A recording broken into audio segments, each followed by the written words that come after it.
calling Iran before it is too late. And from the time that the revolution, Islamic revolution, took place in Iran 46 years ago, in 1979, I was a doctoral student at the Graduate Institute of of International Studies in Geneva at that time. When the revolution occurred, I was able to monitor on television during 1978 and 79 the momentous events which occurred in Iran. And from the time that that revolution took place, I have consistently praised Imam Khomeini. I have also said Imam Khomeini, rahimahullah. I have praised the revolution in Iran as a step in the right direction. And I have praised the people of Iran who came out in huge numbers. Millions of them came out to demonstrate on the streets of Iran against the regime of the Shah. And eventually, after the regime of the Shah had killed, I don't know, maybe they killed 1 million Iranians, eventually the regime collapsed. And Imam Khomeini returned to Iran as a triumphant leader, leading his people to freedom from oppression. And I commended them, I applauded them. And I also said that Iran has set the model for the rest of the world of Islam. That if the rest of the world of Islam is ever to win freedom from oppression, it will be by a similar process of the masses coming out on the streets to demonstrate against oppression and evil. If this had been done in Pakistan and consistently, today Pakistan would be free and Imran Khan will not be in prison. But the people of Pakistan suspended it. If this had been done in Egypt, in Morocco, in other countries, the world of Islam would have experienced more freedom if they had followed the Iranian model. And all through the years, these last 46 years, I've always consistently praised Iran, particularly for its foreign policy. That Iran has consistently stood up with courage and integrity to support the cause of the Palestinian people, Christian as well as Muslim, against Israeli Zionist oppression. And Iran has suffered as a consequence of standing up for truth and justice. I have always supported Iran for the wisdom of its foreign policy of building fraternal ties with Russia to such an extent that now Iran is a strategic partner of Russia. And Iran has complemented that with building important ties with China as well. But most of all, I have always admired Imam Khomeini. Imam Khomeini, who did what no other leader ever did. Imam Khomeini stood up, pointed his finger at Washington, and with incredible courage and integrity, he pointed to Washington. He said, "This is Shaitanul Kabir." Nobody dares to do that today, not at all. So I have supported and complimented Imam Khomeini and the Islamic Revolution in Iran. And my critics have said, Imran Hosein is Shia. These are the schoolboy responses. No, I'm not Shia. And I have differences with the Shia belief system. But I admire the revolution in Iran. However, I now today must make some comments concerning Iran, which may hurt some of the leaders in Iran. But I don't do it as an enemy. No. I'm not doing it as an enemy. I'm doing it as your brother who loves you, and your brother who has always stood by you. I've visited Iran many times. Whenever I have visited Iran, I've always been welcomed in a loving way. They've always treated me with kindness and love and shown respect for my scholarship. I hope that that will not change today when I offer the comments which I now am going to offer for the first time. The people of Iran, who are all 50 years of age or younger, must be described as the children of the Islamic Revolution, because the Islamic Revolution took place 46 years ago. So those who were 5, 6, 7 years of age at that time were children, and those who were born since then, all of these 50, 55 years of age in Iran, you have to be described as children of the Islamic Revolution in Iran. And so today we have to address not only the children of the revolution, but those who were old enough at the time of the revolution to participate in it. The world of Shia Islam responded in 1979 by recognizing the Islamic Revolution in Iran for them to be a validation of the Shia belief system. The Shia belief system differed from ours. Our belief system is that the Khilafah state was established by Nabi Muhammad والسلام, after it was established by Nabi Dawood السلام, and Nabi Sulaiman السلام, the prophets David and Solomon. The second Khilafah state was established by Nabi Muhammad والسلام, in Medina in his lifetime. And he lived for 10 years and then he died. But the Khilafah state did not collapse when he died. The first Khilafah state collapsed when Nabi Solomon salam, when he died, it collapsed. And the Israelite people were weeping after the Babylonian army came and destroyed the state of Israel and took them in bondage or slavery to Babylon. And they were weeping by the waters of Babylon because they had lost the Khilafah state. But our Khilafah state, which was established in Medina by Nabi Muhammad survived when he died. And we recognize that it survived with integrity. When Abu Bakr Siddiq radiallahu ta'ala anhu became the successor of the Prophet to lead the state. And after him, Umar radiallahu ta'ala, Umar ibn al-Khattab, became a successor to Abu Bakr Siddiq and became the ruler of the Khilafah state, and so to Usman ibn Affan, three of them, and then Ali radiallahu ta'ala anhu. So our view is that the Khilafah state survived with integrity, while these four Khulafa ruled over the Islamic State. And the world of Islamic scholarship have honored them by referring to them as Al-Khulafa Rashidun, the rightly guided leaders. And then we found the forces of counter-revolution emerging in the body of Islam, with the monarchy emerging, family rule emerging with Muawiyah and with his son Yazid.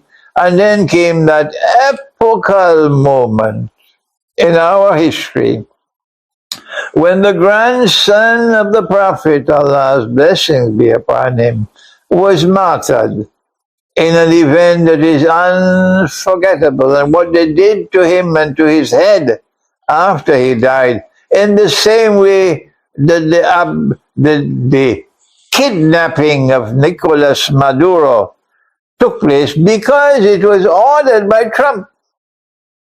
So those American soldiers who landed in Caracas and did the kidnapping, of course they'll have to pay for that. On Judgment Day, they'll be judged. But the mastermind who ordered it is Trump.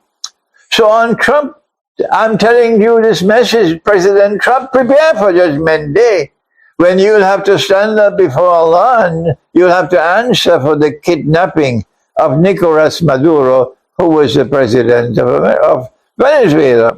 And I'm sorry for you on that day. Similarly, it was not the army which killed Imam Hosein at Karbala. They, of course, will have to answer on Judgment Day.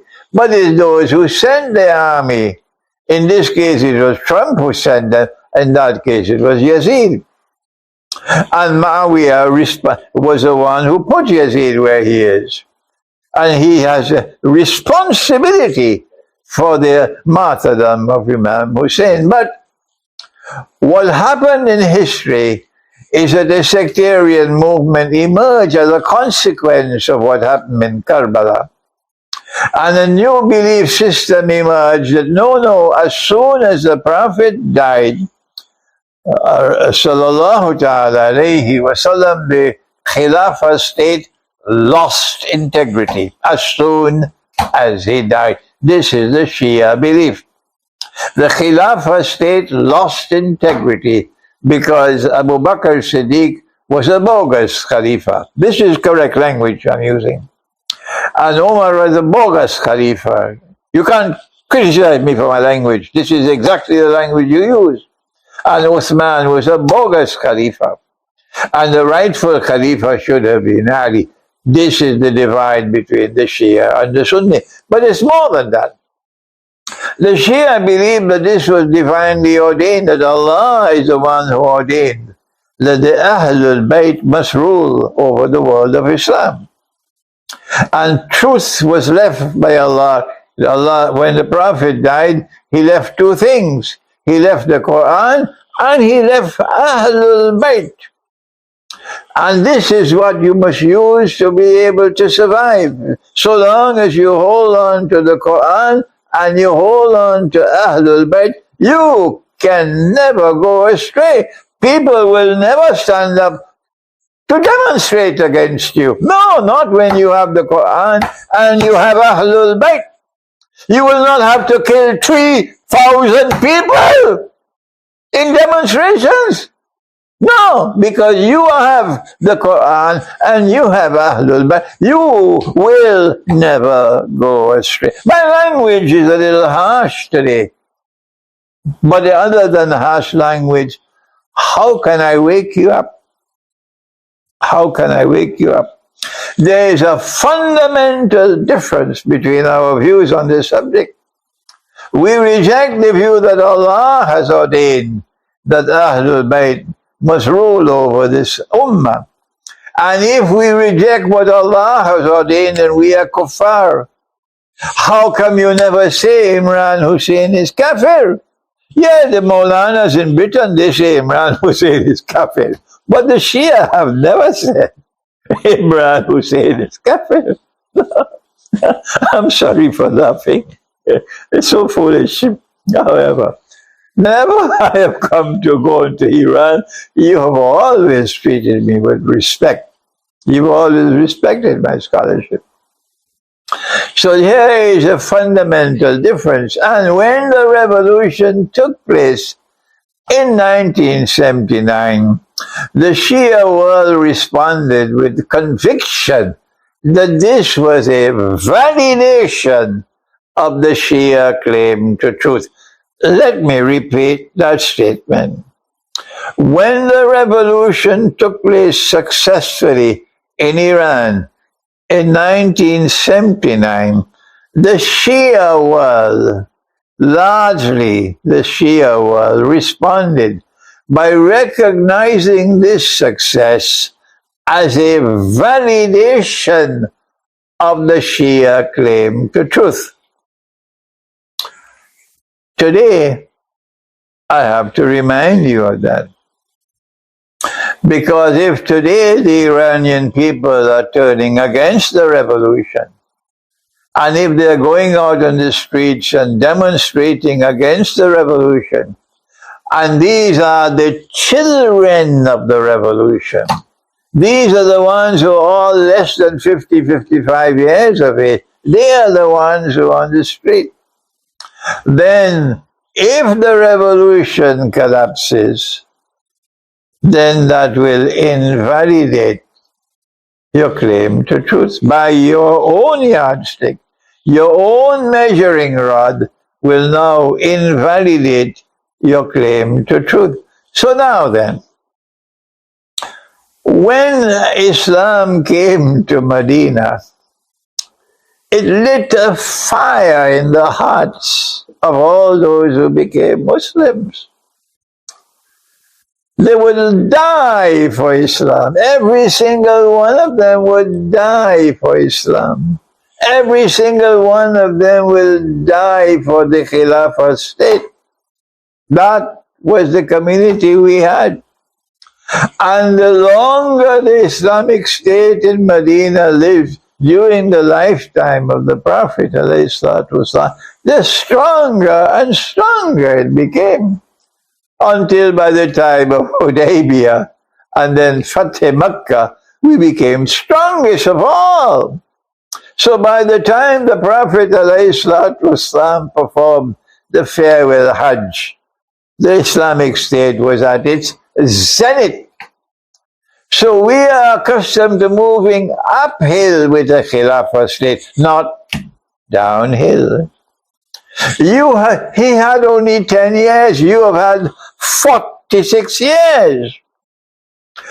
You have to explain to the world, how is it after 46 years, all of these who've been born after the revolution, or who were children when the revolution took place, so many of them are now not happy with the revolution.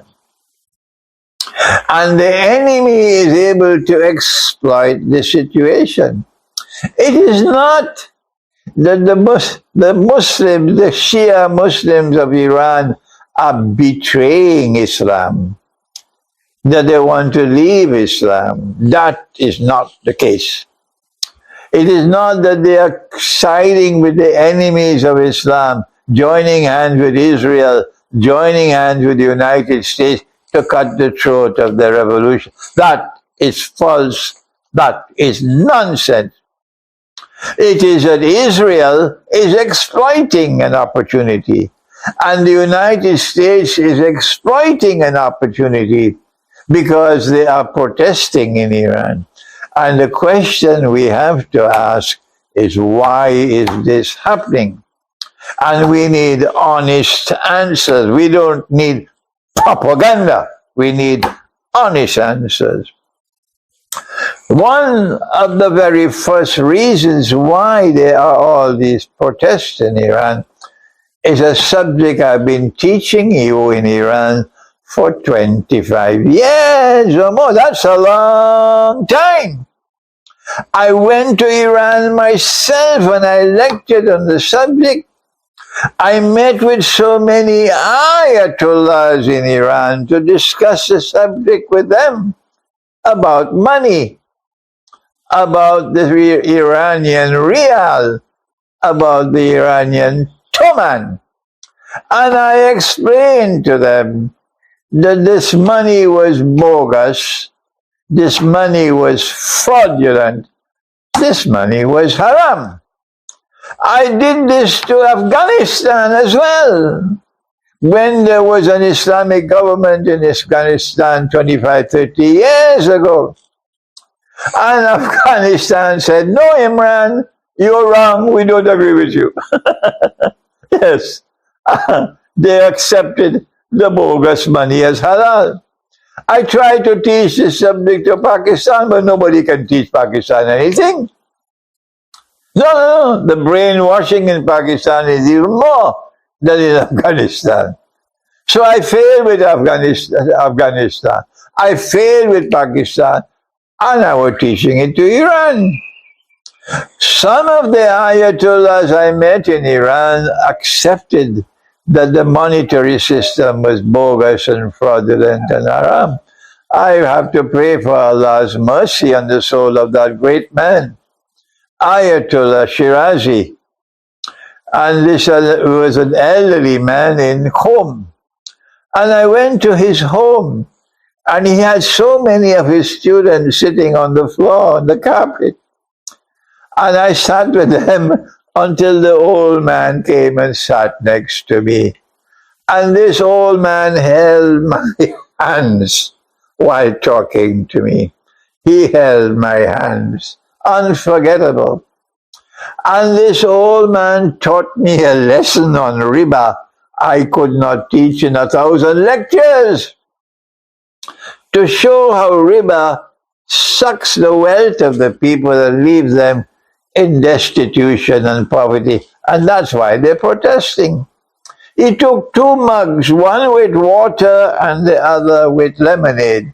And he took 10 glasses and he started pouring water and lemonade, but diluting the lemonade in each glass until eventually the last glass, he said, taste it. I couldn't taste any lemonade. It was only water. He said, that's riba. That's how they rip off the people, suck the wealth of the country, and eventually you end up in destitution. This monetary system is riba. That man has now died. May Allah have mercy on his soul. But he recognized it as haram, and he was an Ayatollah. I met in Shiraz with Ayatollah Binazari. And Ayatollah Binazari also agreed with me. He said about the monetary system, the riyal and the Duma. He said, this is the root of all evil in Iran. But then I met with one of the greatest Ayatollahs in Iran. I can't mention his name. And I tried to talk to him about the subject of money. It was like talking to a blank wall. I couldn't make no sense. No, sir, he didn't know anything on the subject. I don't want to talk more about him. But the Ayatollahs told me in Iran, Sheikh, you have to go to Ayatollah Khamenei yourself.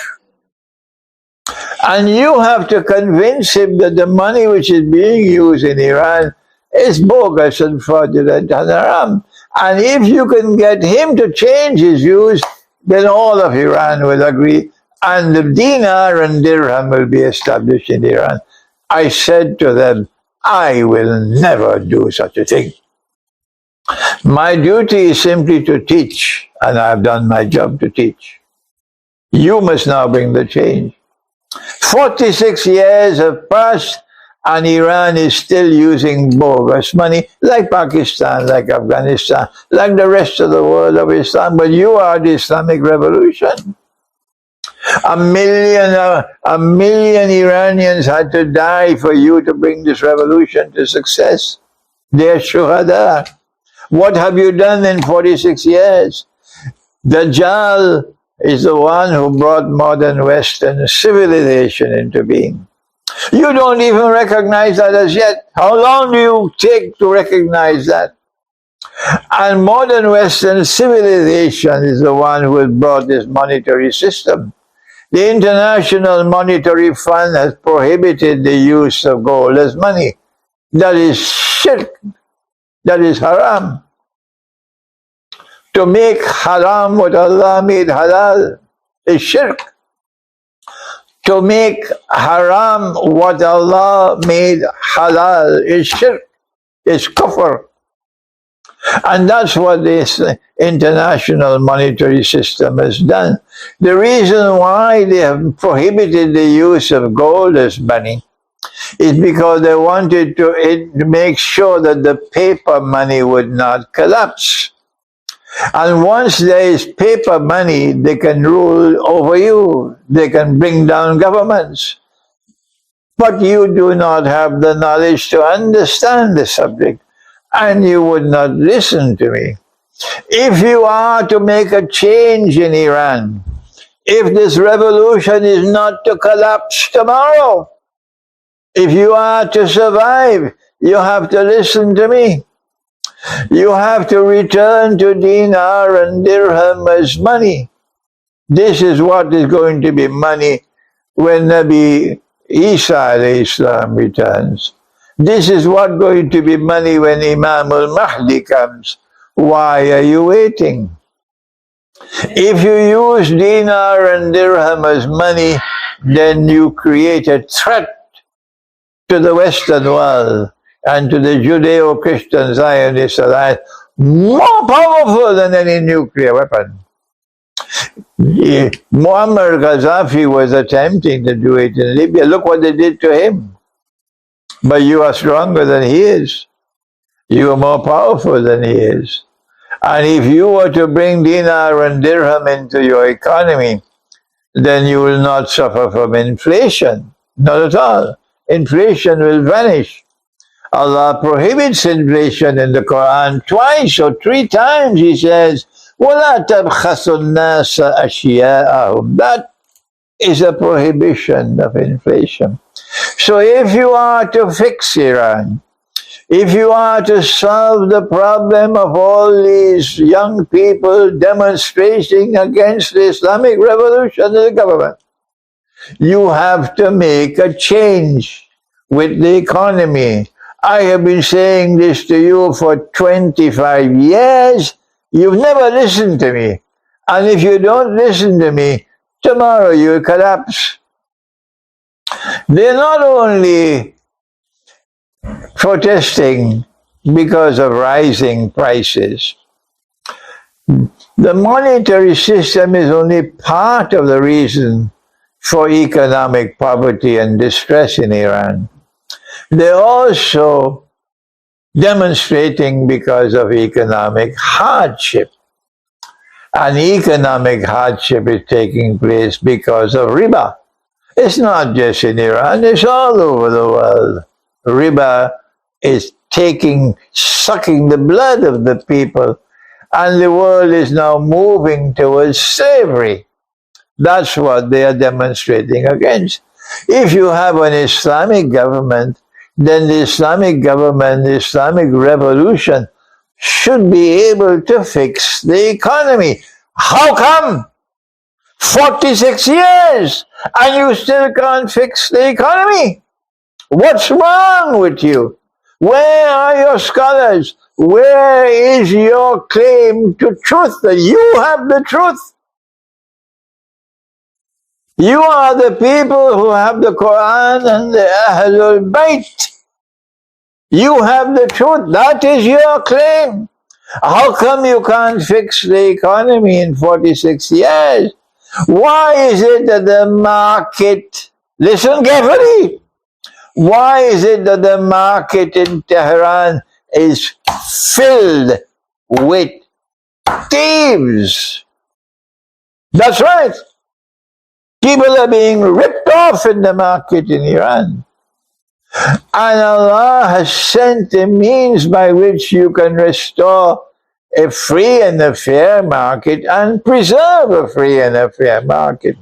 I don't have the time to give a lecture 1 hour long on how to establish a free and a fair market. I've been doing it all my life, and you wouldn't listen to me. But Allah has not only told us how to establish a free and a fair economy in 46 years. Why is it that the market, listen carefully, why is it that the market in Tehran is filled with thieves? That's right. People are being ripped off in the market in Iran. And Allah has sent a means by which you can restore a free and a fair market and preserve a free and a fair market. I don't have the time to give a lecture 1 hour long on how to establish a free and a fair market. I've been doing it all my life, but you wouldn't listen to me. But Allah has not only told us how to establish a free and a fair market, and you don't have it in Iran, even after 46 years. It is not in Pakistan, it is not in Afghanistan, it is nowhere in the world of Islam today. You had more of a free and a fair market in the Ottoman Empire than you have today, despite the fact that the Ottoman Empire was making mistakes.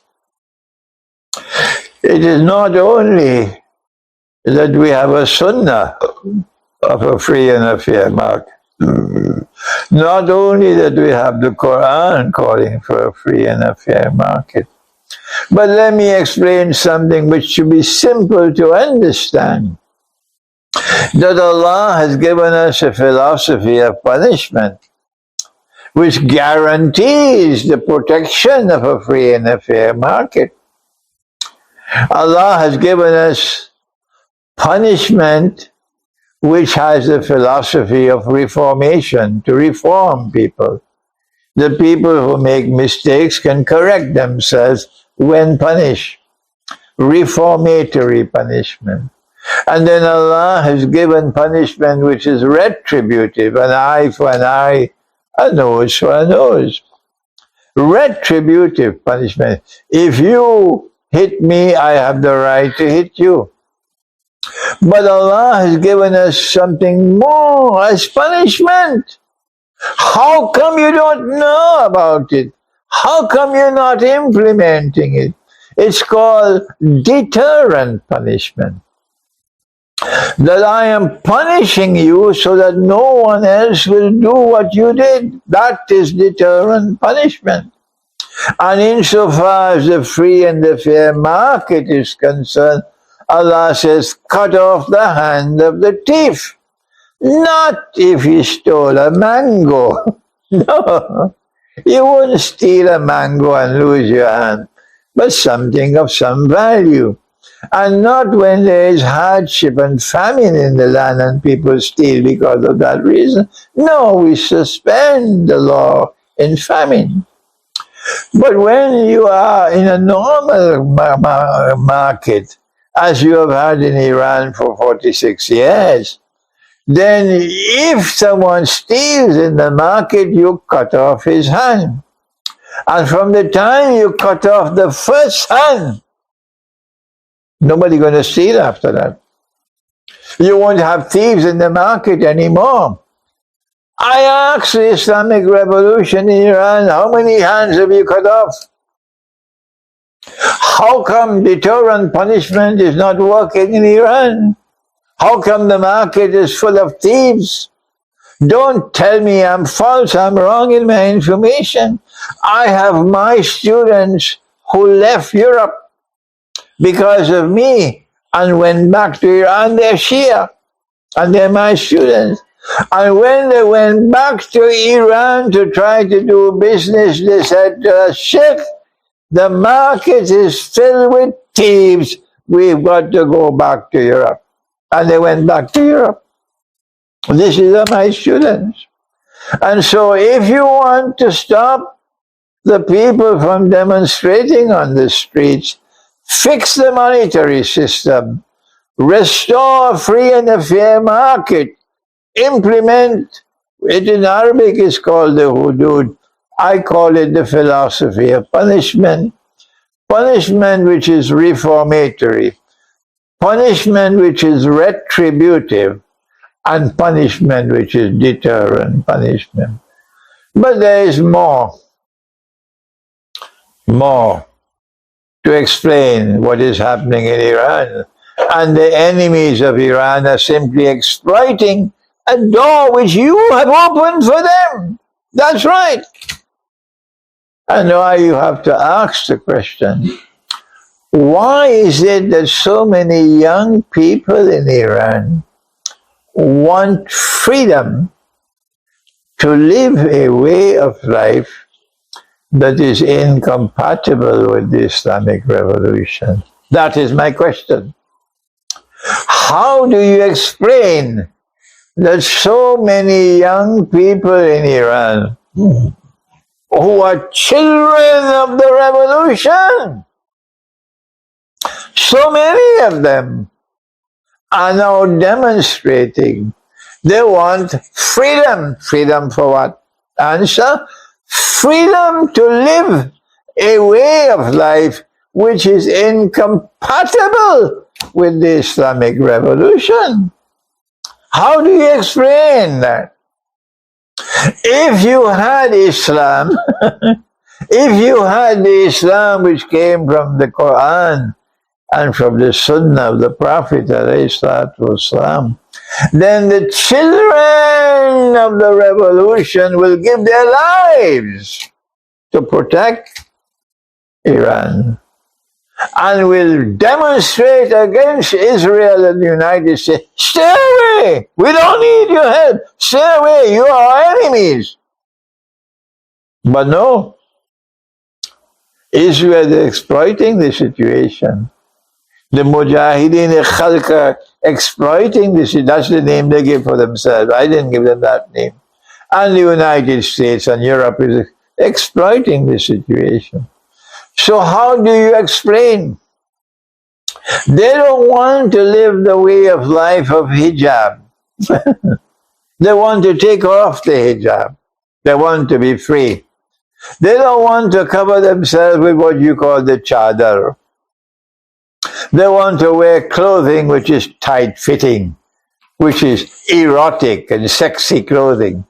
They want to mingle. Boys and girls want to mingle, and they want to enjoy themselves in intimate, intimate encounters. When this is what they see from the Western world, and they want to live that way of life, which is incompatible with the revolution. In Pakistan, they've given up. They've resigned. We can't stop them. So in Pakistan, the young people are free to dance all through the night. In Iran, they're struggling the same way as in Afghanistan. They're struggling as they're in Iran. But they're losing the struggle in Afghanistan. And you are losing the struggle in Iran. And so my question is, how do you explain? If you have the true Islam, then this should not be happening. If you had the true Islam, then the children of the revolution would be in love with the Quran. The children of the revolution will be in love with Islam. The children of the revolution will give their lives for Islam. The children of the revolution will not be demonstrating the way they're demonstrating. And so, it's time for you to wake up. Your scholars have to wake up. It's time for you to listen. And I am saying to you that the Islam that you are presenting to them in Iran is not attractive to them. It's not attractive to them. The Islam that we had in Medina was so attractive that all the slaves wanted to become Muslim. The Islam was such that all the oppressed became Muslim. The Islam was such that the young people were foremost, up front, in defending the revolution waged by Nabi Muhammad alayhi salatu wasalam. Before I end this appeal to Iran, before you collapse, because collapse is facing you in your face, you can't hide it. Collapse is facing you in your face. If this is what you're facing today, wait and see what tomorrow comes in store. Because the cell phone and the smartphone and the internet has come to stay. And they're spreading the Western propaganda all the time. And Dajjal is at work.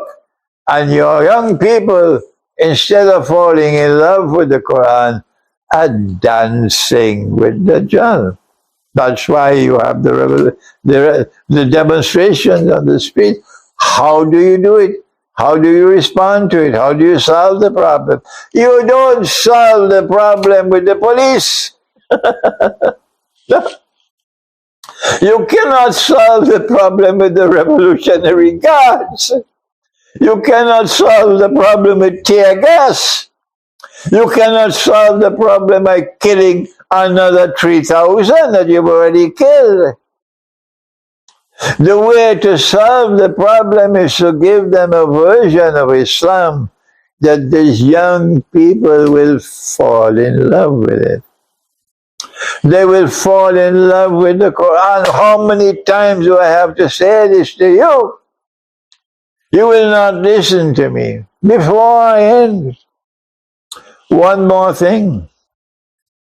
It's not just deterrent punishment in the Quran, but Allah asks you to establish deterrent power.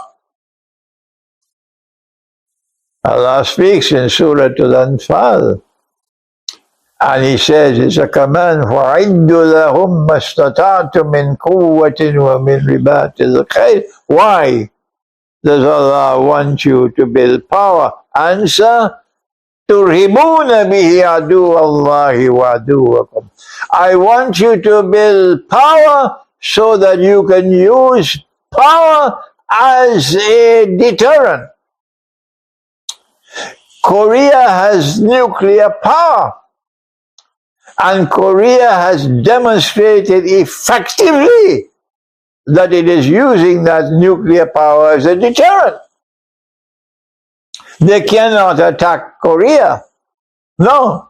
They could attack Iran. They could kill the head of the Iranian armed forces. They could kill and assassinate the head of the Revolutionary Guards. They could kill 6 nuclear scientists. I don't know what Mohammed they killed. They could bomb Iranian nuclear sites. And what can you do except to shoot off some missiles? And they will come again and again and again. When will you wake up Iran to understand? You have to do what Korea did. You have to do what Pakistan did. You have to do what China did. You have to do what Russia did. When you build nuclear power, that nuclear power functions as a deterrent. And that is Allah's command in the Quran. Why is Iran a member of the Nuclear Non-Proliferation Treaty? Pakistan is not a member. Why? Answer, if you remain in the Nuclear Non-Proliferation Treaty, then you will be committing a sin for which you will have to answer Judgment Day, for if you develop nuclear weapons. The only way you can become a nuclear power is the honest way and the upright way, and that is you must exit the Nuclear Non-Proliferation Treaty. We are no longer bound by the Nuclear Non-Proliferation Treaty. And then Iran must develop nuclear power, and Iran has enough friends to help them. And when you explode your first nuclear device, Israel will respect you on that day. When you explode your first nuclear device, like Indira Gandhi did in India, after the Lahore Summit Conference frightened her, then India joined the nuclear club. And then Zulfikar Ali Bhutto declared, even if we have to eat grass, that's what he said, even if we have to eat grass, we have to develop a nuclear deterrence. That's the way for you forward in Iran. If you don't listen to me today, tomorrow you'll collapse. I will weep when you collapse because you are my brothers and I love you. Thank you. Wassalamu alaikum wa rahmatullahi wa barakatuh.